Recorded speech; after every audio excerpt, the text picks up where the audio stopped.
So I had back when we were traveling for work, I had a flight to White Plains. And I don't know if anybody's been to White Plains, New York. I flew into White Plains for just a quick, like couple day trips here and there. And there's one thing that really caught my attention about White Plains. As you're driving through town and the Uber driver had picked me up or whatever and was taking me to where I needed to go, you go through this section of town where you look up and you see this huge embankment. It must have been at least a quarter mile wide, 50 yards high. It's hard to judge, right? Because when you're at the bottom, kind of looking up from a distance as you're driving by. A huge embankment. It was like a wall in the distance as you're driving by it. And there's houses below it and roads and people and traffic circles and stuff. And, you drive by it and I asked the driver, what is it? He goes, it's a dam. Holds back a big reservoir. I didn't get to see the other side. We didn't drive on top of it. But it was a big dam, if that's what it was. Big embankment, really tall. And got me thinking, just in the context of what has happened in Michigan here recently, would you, and I don't normally do this, but I'm going to ask for a show of hands for those of you that are here physically, would you live below a dam? How many people would live below a dam? Anybody? I don't see any, no hands up. How about if you got a really good deal on a house? Right? Because there were houses down below this dam. Would you live below a dam if the deal was good? No hands up. Now, I wonder if I would have asked this. Oh, Patty's now starting to think maybe. I wonder if I would have asked this question a month ago, if more hands would have gone up. Because we wouldn't know about what happened in Midland. And so I guess I assume maybe some more people would raise their hand, because so the next question that I had isn't necessary, because my next question was, well, how many of you would live below a dam that you knew was risky? And if you're not willing to raise your hand just to be below a dam when you think it's safe and it's guaranteed to be safe and it's been there for a while, how many of you would actually live below a dam that was risky? And obviously probably none of us, right? So unless you have really been living in a bubble, which some of us might be, you would have heard, maybe except for Kevin, who's in Phoenix, you might have heard that we had a serious dam failure in mid-Michigan, right? We had actually 2 dams fail. The Edenville Dam totally failed, and the Sanford Dam, what was it called? It breached. So I'm not sure what the difference is. And one, I guess, totally failed. The other one partially failed. Forcing thousands, thankfully nobody died, but thousands of people evacuated their homes, right? So both of these dams, the Edenville Dam, which failed, the Sanford Dam, which was compromised, they're on the Tittabawassee River. It's a tributary of the Saginaw River, and it's followed days of heavy rains, and so all of these flood waters were sent downstream, flooded Midland, flooded communities. The interesting thing about this, and there is a point to this, the interesting thing about this dam, if you didn't read articles about it, is that it has been plagued by safety concerns for years. Right? The first time that the Federal Energy Regulatory Commission flagged the dam was in 1999. So now some of us, 1999 doesn't seem like that far away, but it is. It's 20 years ago. Right? So it was flagged as a safety concern 20 years ago. And you know what the safety concern was 20 years ago? It was flagged that it did not have enough spillway to handle a major rain event. So water could not empty fast enough out of this dam if there was a major rain event. It just didn't have enough capacity to let water out. In 2018, I guess it had a hydro component to it, generating electricity. The FERC, Federal Energy Regulatory Commission, revoked its permit for generating power in 2018 because of it. Now, this is where it gets interesting. You'd say, why was it allowed to stay functioning if it failed? Well, the state government right, wanted, so there was debate, there was arguments, there was discussions, there was finger pointing, right? The state government is now suing the owner's suing the state government, because the owner says, I tried to lower the water level, the state sued me to keep the water level high because they were worried about freshwater mussels, which actually is true. And the Federal Energy Regulatory Commission overrode the state and said the safety of the dam is more important than the freshwater mussels when the state argued that the water level needed to be high about 4 years ago. So some of that is true. The state says that the owner just lowered the water level because he was too cheap to fix the dam. He should have actually just fixed the dam, and then the water level could be high, and then the homeowners' values around the lake that was created by this dam would be good. So we're worried about homeowners' values and the whole wildlife and everything else, right? So all of this arguing is going on. But in the meantime, we have a dam that's not safe. And not only do we have a dam that's not safe, Dow Chemical has a huge plant on the Tibbawasee River, and they have huge outdoor containment areas for their chemicals right next to the river. And so you might not know about this, but when the river flooded and Midland flooded and all of this, those containment fields flooded, which now means that there's all these chemicals that are also rushing down into the Saginaw River and going to eventually end up in Lake Huron. So we have it's a pretty major event that's happened, along with the thousands of homes that have been destroyed. So they knew there were problems. They knew that Dow Chemical was on the edge of the river, and that if there was a flood, what would happen, right? It doesn't take a rocket scientist to figure out that all comes together. But nobody did anything. And why wouldn't anybody do anything? The amount of money that it would have cost to fix the dam is minuscule compared to the costs to fix everything now. To repair all the homes, to repair the roads, to repair the town, to deal with the chemicals and the toxins that have gotten into the river, right? The amount of money that's been invested in this, that's going to be invested, is huge compared to what it would have taken to fix the dam, and yet nobody fixed the dam. Why? Well, we didn't have money. It wasn't our problem, it was the owner's problem. Maybe we just didn't really believe it would ever come to this. And so think about that as the context for our conversation this morning. Turn with me to Matthew 25. We're going to read a story that we're probably all pretty familiar with. But let's read it in this context, in the context of the background of this dam failure.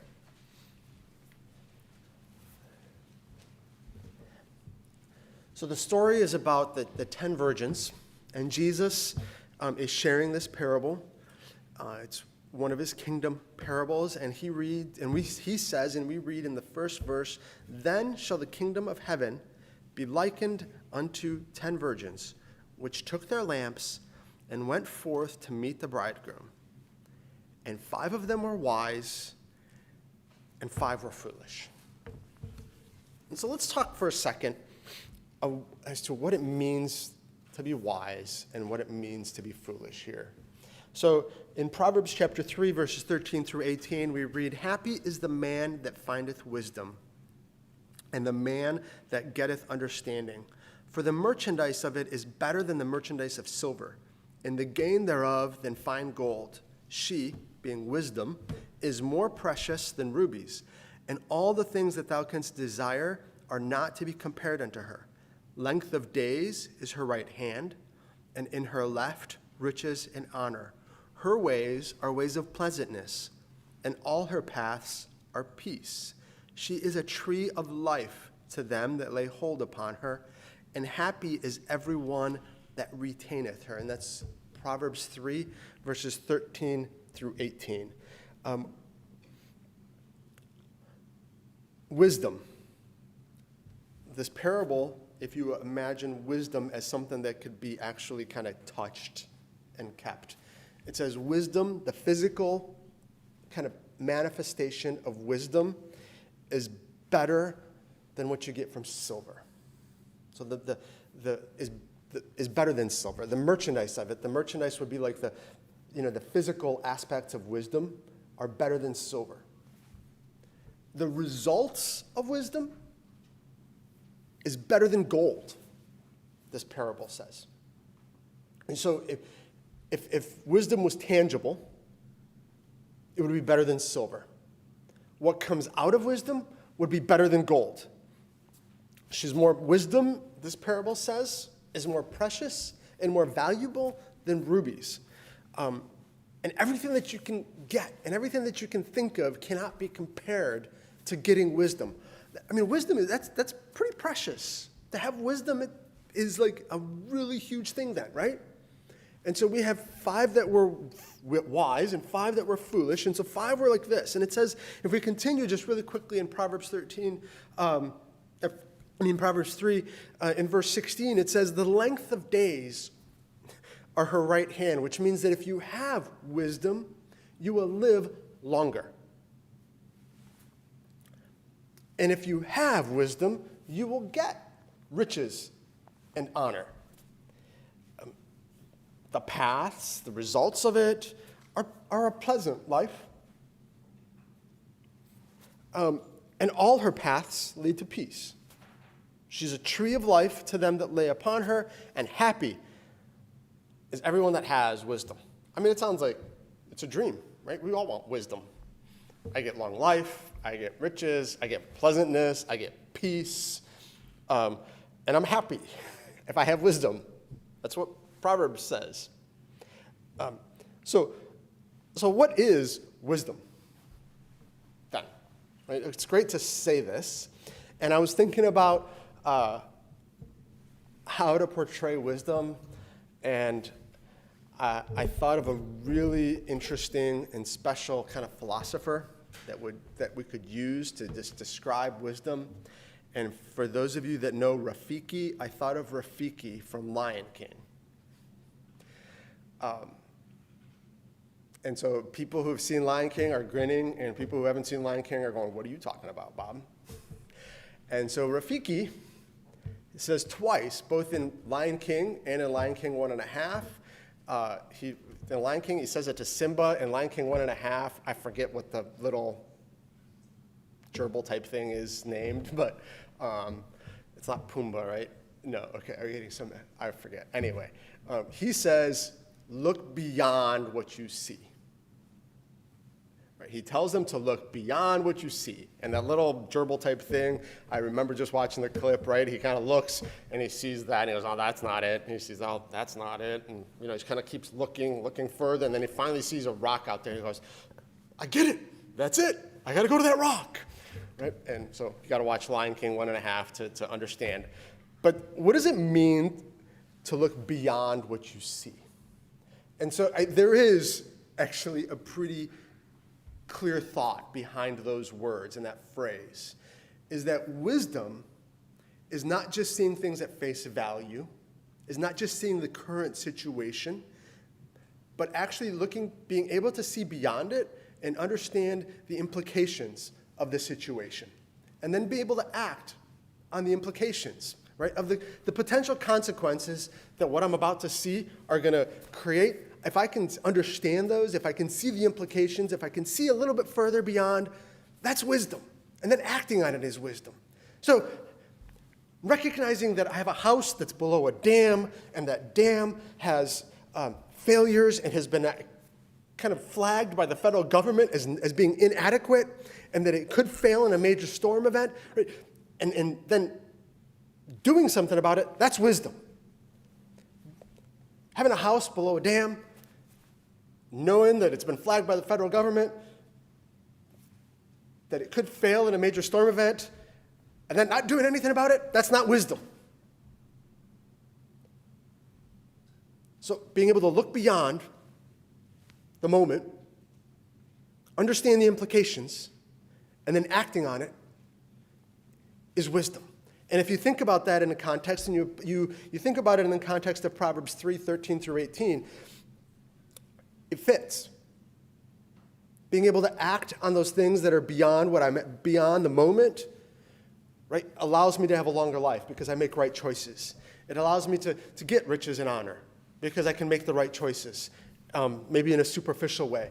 It does give me pleasantness because I can treat people appropriately or I can prepare for a situation appropriately. All of those things fit. So these 5 virgins, it says, were wise.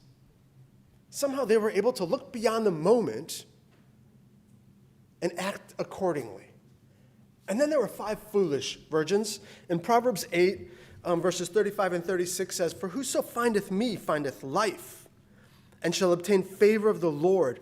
But he that sinneth against me," and the me is wisdom, okay? Just me is personified in Proverbs 8. And so it's like almost as if wisdom is talking. "Whoever finds me finds life, and shall obtain favor of the Lord. But he that sinneth against me," against wisdom, "wrongeth his own soul."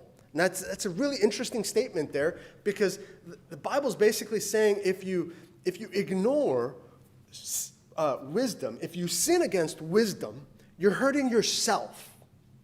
So if you have the opportunity to seek wisdom and you ignore it, right? Wisdom, Proverbs says, wisdom shouts from the streets. It shouts from the hilltops. That the idea that wisdom is trying to tell you something, and if you ignore it, who are you hurting? Proverbs 8 says you're hurting yourself. You're hurting yourself. You wrongeth yourself. "For all they that hate me," wisdom says, "they love death." And so, in some ways, it's an ouch. To miss the right choices, to not see properly, is to hurt yourself. To hate the right choice is to basically love death. Right? If I hate the right choice and I choose intentionally against the right choice, the Bible says it's basically loving death. Yeah, you're setting yourself up to die.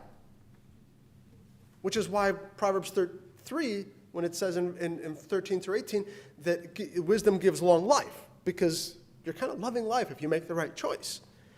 And so we read in verse 3 of Matthew 25 that they that were foolish took their lamps and took no oil with them. You know the story. But why were they foolish here? Other than not taking oil. Why wouldn't you take oil? So let's think about this for a second, of why you wouldn't take oil in this situation. You're called to a wedding. You need to go to the wedding. You're supposed to bring a lamp because you've got a role to play as one of the 10, which is there's a specific purpose for your role in the wedding, and it involves potentially a lamp. Right? If it's the wedding party is coming in the evening, which I read somewhere, I don't know how they know, but was generally the case at the time, you have to have a lamp to light the way to greet the party. And so they needed to bring a lamp, but why wouldn't you bring oil? I think first we need to understand the lamp. So the lamp back then wasn't like, didn't have a little handle, little glass pieces with a little metal bottom with a wick. I'm totally going old school here on you, because it definitely wasn't LED with a lithium battery that had a 20-hour life and 5,000 lumens or anything like that, right? No, this was, maybe you would think of a lamp as a metal and glass encased jar in a way with a container of oil in the bottom, and then had a wick. And when you think of those, oftentimes those types of lamps actually had a cap on them that contained the oil. And so you had a handle, and you could clip it to your belt or put it over your shoulder, and the oil wouldn't spill. That's not the kind of lamp we're talking about. Okay, in Christ's time in Judea, and when you look at what lamps were, they were pottery. They were pottery, which meant they were heavy and they were fragile. They had open tops. The cheapest of the lamps would have just been a folded piece of pottery that you poured oil into and then stuck a kind of a wick with a little something that kept the wick up, and it was totally open.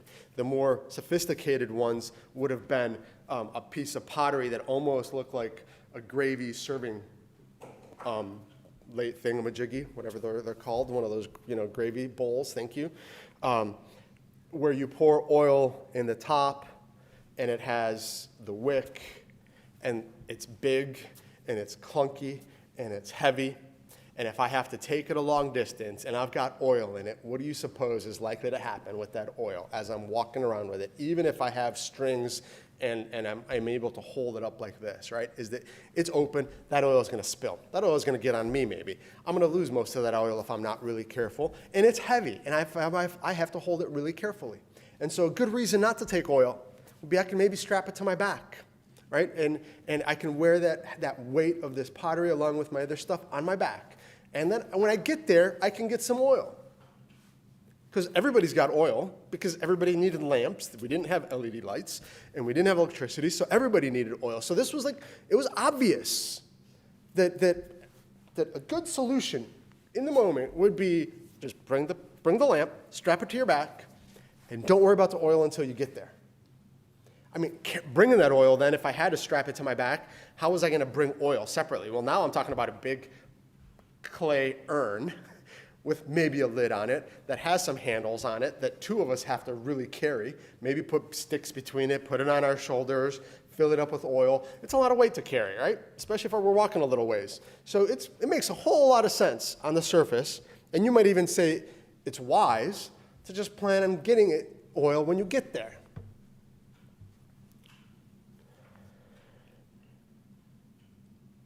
I wonder if they laughed at the 5 that were carrying the oil. Right? In the moment, I wonder if they actually chuckled at the 5 that carried the oil. Like, you gotta be kidding me. You're actually bringing oil with you? Why don't you just get oil when we get there? Or maybe they were like, great, they're bringing oil. We don't have to bring oil. We'll just take some of theirs. Right? And so they didn't bring oil on purpose. And in verse 4, we read, but the wise took oil in their vessels with their lamps. And so we see why one is called foolish and one is called wise in this parable. One group is called foolish because they didn't bring the oil. And on the surface, though, it sure makes sense to bring the oil. The other group brought the oil, and they went through everything I just described. They had either carry that clay very carefully to not spill the oil and not get it on themselves, or they had to strap it to their backs and then somehow carry a pottery urn of oil to the location. And so they put up with some inconvenience, a little more hardship in the initial, but they are called wise. Why? Verse 5 says, while the bridegroom tarried, they all slumbered and slept. And so let's just talk about that verse for a second, about sleep, about slumber. So you get there and you got to wait. And as they're waiting, it says they slumbered. I don't know if anybody has had to wait for some house guests. Well, I don't see anybody slumbering yet here. That's a good sign. Right? To slumber means to doze. And usually you see it after we had a good lunch. We have our song service. You kind of get up here to do a talk, and if you're not really exciting and getting people engaged, you see some nods of affirmation, right? You see the head nods of people nodding yes as they're zoning and dozing. And when it says slumber, it means to doze. So slumber in this context is to become drowsy, to doze. And if you think about that afternoon message, and we've all been there, every one of us has been in one of those services where it's a little warm, we've had a good meal, the sun is streaming through the windows, we've just sang a little bit, and it sounds really good. And man, my eyelids are so heavy, and they're just going to go down. And hopefully that's not happening this morning yet. But we've been there. And as they get heavy and your head starts drooping and you start nodding yes and then jerking, right? And we kind of all chuckle when we see the person next to us jerk awake when they're all of a sudden they get that twitch. Or you nod or you kind of do one of these. That's slumber. And it quickly leads to sleep, right? When you've been there, it leads to sleep. So it was also bedtime, right? Well, it says kind of almost senses that it was bedtime because we know when the bridegroom is going to come. It's going to come ends up coming late at night. And so I was thinking about times where Leanne and I have waited up for the girls. They've been on one of their trips, and it's snowing outside, and it's getting a little late, and we're a little nervous because, we're parents. And so you're watching the clock, and you're wondering when they're going to get back. And it's getting late. And if you're me, I start to slumber. And if you're Leanne, you don't. Because she's more nervous about it, and I'm, I guess, not. I don't love my daughters as much. No, that's not the case. It's just that I just slumber. But that's kind of what we're talking about. And what's interesting here is that it happened to all of them. Right? It wasn't that the 5 foolish slumbered and the 5 wise stayed awake. It says they all slumbered. They all slumbered. It happens to all of us. And so, in a way, circumstances of life happen to all of us. Right? Whether you're wise or you're foolish, things happen to you.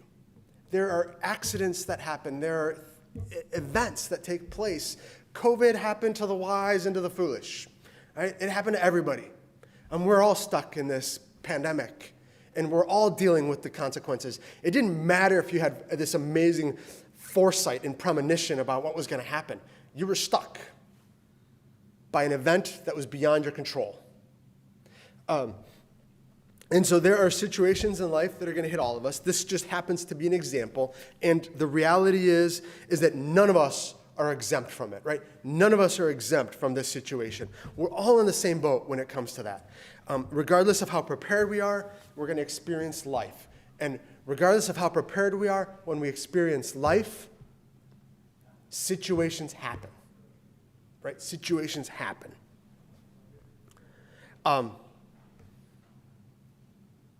And maybe in those situations, we all get tired.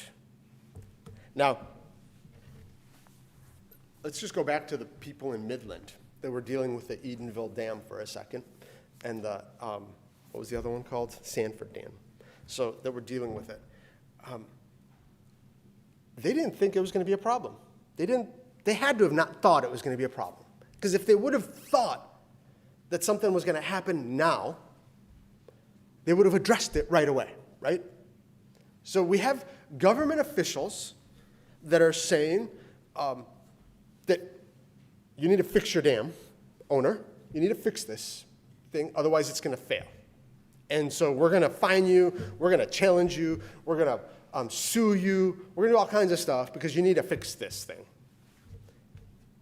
And the owner is saying, I don't have money to fix this thing. It doesn't generate enough money for me to fix it, so I can't fix it. So I'll just lower the water level. And they said, no, you can't lower the water level. You're going to kill all the freshwater mussels, and the property values are going to go down for all the people around the lake who want to go boating, by the way, right? That's the reality of it, unfortunately.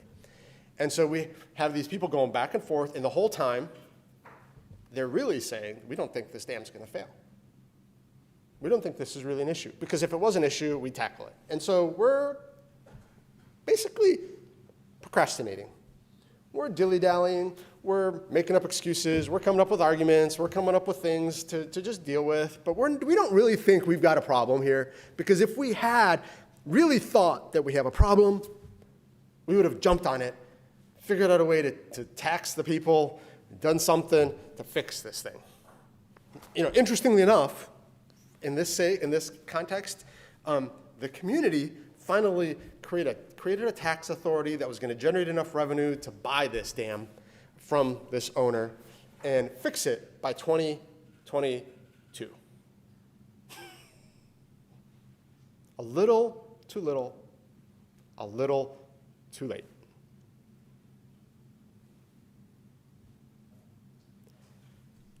Time creates slumber. The bridegroom was late. The bridegroom and the party were late. And the people dozed, thought they had some time, and fell asleep. Now, it's interesting that the 5 foolish didn't go get oil as soon as they got there, right? They didn't, arrive, unpack, oh yeah, hey, we need oil. Let's go get oil before the bridegroom shows up, right? Go buy it. No, they just kind of probably got there, they put their stuff down, they saw their friends, they started chatting, they started, catching up on good old times. One thing led to another, then it was time to eat dinner, and then it was like, oh man, I'm getting tired after this talk, and they dozed, and they forgot about the oil.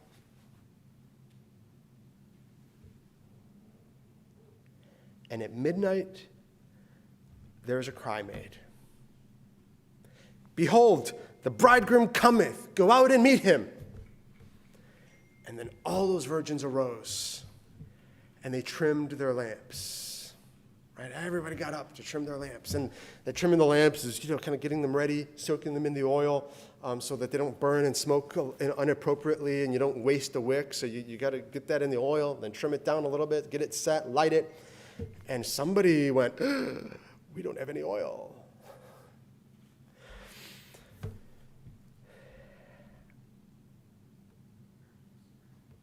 So mid-Michigan, on the weekend before the dams broke, on the Thursday and Friday before, mid-Michigan got 1.5 inches of rain.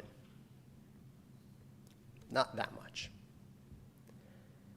And then, on Monday, Sunday, so that was Thursday, Friday, they got 1.5 inches of rain. Saturday, they get a break. Sunday night, it starts raining again. And between Sunday night and Monday night, they got 4.7 inches of rain. So the total rain event in less than a week, in a period of 4 days, 4 to 5 days, right, was 6.3, 6.2, 6.5 inches of rain. I wonder at which point they realized that they had a problem. And when did the alarm sound?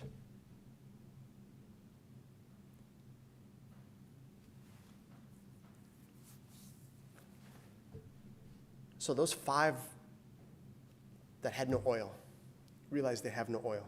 The alarm goes off in their head, if you will. And the foolish said to the wise, hey, give us every oil, for our lamps are gone out. But the wise answered, saying, not so, lest there not be enough for us and you, but go ye rather to them that sell and buy for yourselves. So the wise said, I can't, I'm sorry, I wish I could help you. But hey, there's some people that are still open. It's midnight, but they're open, they're selling oil. Go buy some oil. I wonder what the conversation really went like, because we're getting the parable, kind of an abbreviated version. I wonder if the 5 said, hey, can we please, just let's borrow a little bit of oil. I'll pay you back when we get home. Or, tomorrow morning I'll go buy an extra whole bottle, just a whole jug. Just let us borrow just a little bit of oil right now, because we're kind of in a rush. And the wise like, I'm really sorry. I wish I could. I could just picture the wise going, I wish I could help you, but we're not going to have enough. I can't give you. I'm not going to have enough. We brought enough for ourselves. I'm sorry. Just go get some. And so I think we've all been in those situations where you wonder, maybe not all of us, but have you ever, I should probably start it that way, have you ever been in a situation where you wonder and you shake your head at the predicament that somebody's gotten themselves into? Sometimes people really get themselves in a pickle, and you, from like an outsider's perspective, look at the pickle and go, wow, that's a bummer. Let me see. I wish I could help you. I can't believe you did that. I can't believe you didn't see that coming as a result of, A plus B equals C. Like 1 plus 1 is going to equal 2. I can't believe you did that. Let me see how I can help you. I'll help you. But man, you kind of shake your head internally at the pickle that people get themselves in. I don't know if I've shared this story before, but I have a brother. I have 2 actually, but one of them, and a cousin, and it wasn't Alex. Just to be clear, that it wasn't Alex that was involved in this, right? A brother and a cousin. come running into the house. And back at the farm, and a friend and I were sitting there, at the table talking, and they run into the house, and they're like,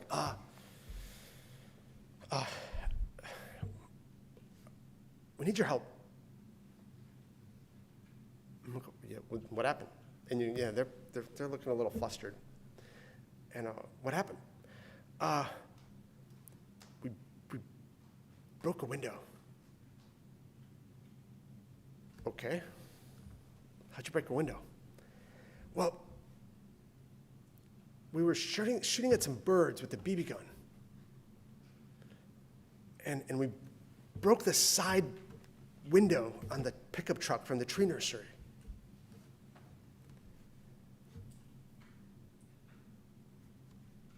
And my friend Kevin and I looked at him like, yeah, they're not going to believe you. And they kind of look at us. And like, you don't think so? No. Like, why were you shooting at the window? Like, well, we wanted to see what was going to happen. So, my brother and a cousin had a BB gun, which my parents were not happy with. And they were shooting at the glass on a pickup truck to see what was going to happen.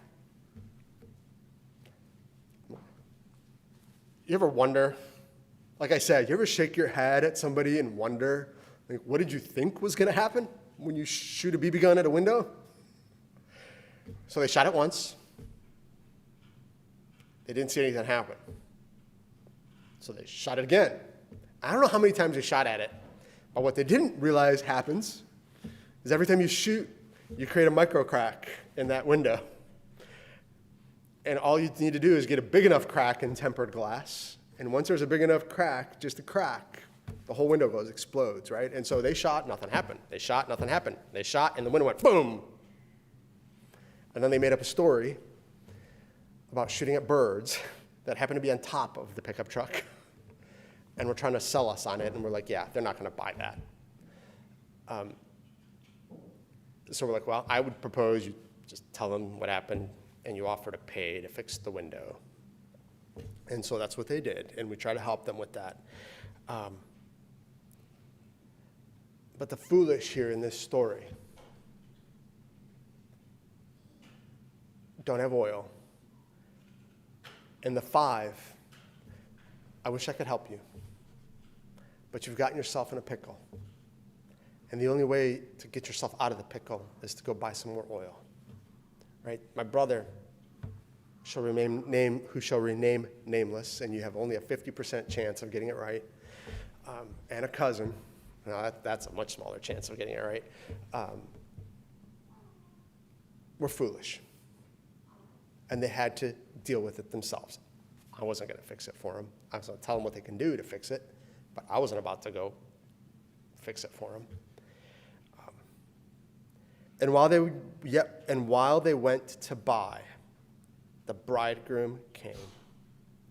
And they that were ready went in with him to the marriage, and the door was shut.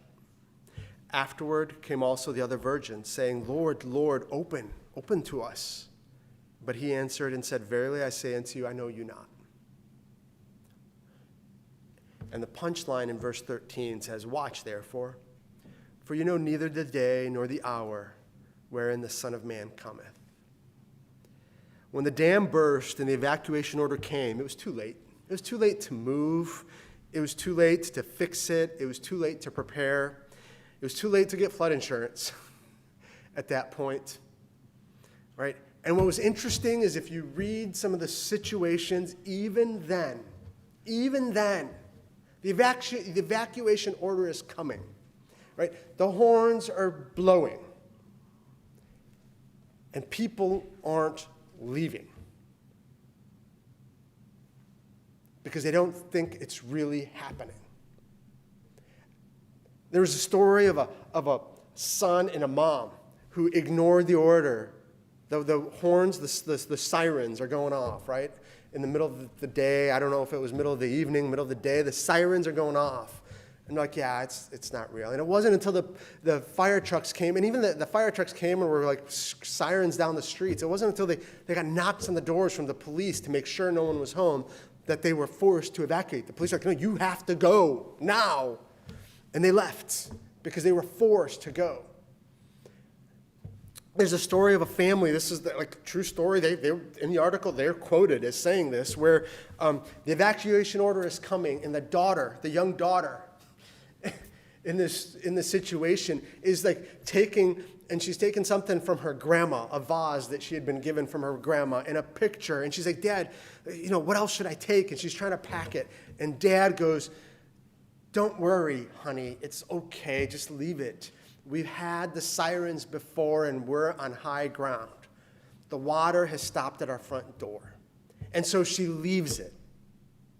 She listens to her father with the more experience and leaves it, and they lose everything. Because this time, the dam broke. And it wasn't just the flood. They lose everything. And that person that was the son with his mother, living with his mother, their house was gone. Right? It actually got lifted off their foundations and moved and was gone in that situation.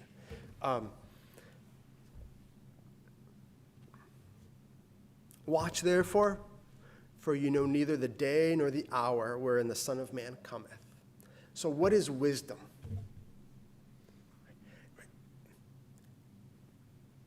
And what's the solution? So Matthew 7, Jesus says in verse 24, therefore whosoever heareth these sayings of mine and doeth them, I will liken him unto a wise man who built his house upon a rock. And the rain descended, and the floods came, and the winds blew, and beat upon that house, and it fell not, for it was founded upon a rock. And everyone that heareth these sayings of mine, and doeth them not, shall be likened unto a foolish man, which built his house upon the sand. And the rain descended, and the floods came, and the wind blew, and beat upon that house, and it fell. And great was the fall of it. In James 1:5, James says, if any of you lack wisdom, let him ask God. Let him ask of God, that giveth to all men liberally, and upbraideth not, and it shall be given him. And James continues to say, and we've shared this passage, and this is just that warning sign for all of us. This passage in James, we've talked about it in a Bible study once. In chapter 4, verses 13 and 14, he says, go to now, ye that say, today or tomorrow we will go into a city and continue there a year and buy and sell and get gain. Whereas you know not what shall be on the morrow, for what is your life? It is even a vapor that appeareth for a little time and then vanisheth away. And so for each of us in our situations, whether we're believers or whether we're not, we have to ask God to search our heart individually, right? Individually, to know our state, to know where we're at. God, search me, know me. If there be any wicked way in me, reveal it to me and cleanse me from all unrighteousness. Right? If we're in this position where we haven't surrendered our lives to Jesus, now is the time. The only time we're guaranteed is right now. And so if we haven't surrendered to Jesus, it's now. And that's wise. That's wisdom, is to do it now. Because that siren can go off at any time. And when that siren goes off, it's too late. It's too late. And the siren, the proverbial siren, it might be very different for every one of us. For some of us, it just might be an accident. It might be our heart stopping. It might be pulling out, right? I mean, there's so many things. There's so many things. Nick and I were talking, we can't live in fear. We can't live in fear and hide the rest of our lives from this COVID situation. But at the same time, there's wisdom in recognizing that Jesus is coming. And for some of us, he might be coming sooner than for others. And wisdom means to act on it, not to hide, not to leave our houses because I might get a pandemic or I might get COVID forever and hide forever from that. That's not what wisdom is. Wisdom is actually seeking Jesus first. And then it doesn't matter what happens. For those of us who claim Christ and say I'm a follower, that I'm a follower of Jesus, in Matthew 7, Jesus also says, many will say to me in that day, Lord, Lord, have we not prophesied in thy name? In thy name have cast out devils, and in thy name have done many wonderful works. And then will I profess unto them, I never knew you.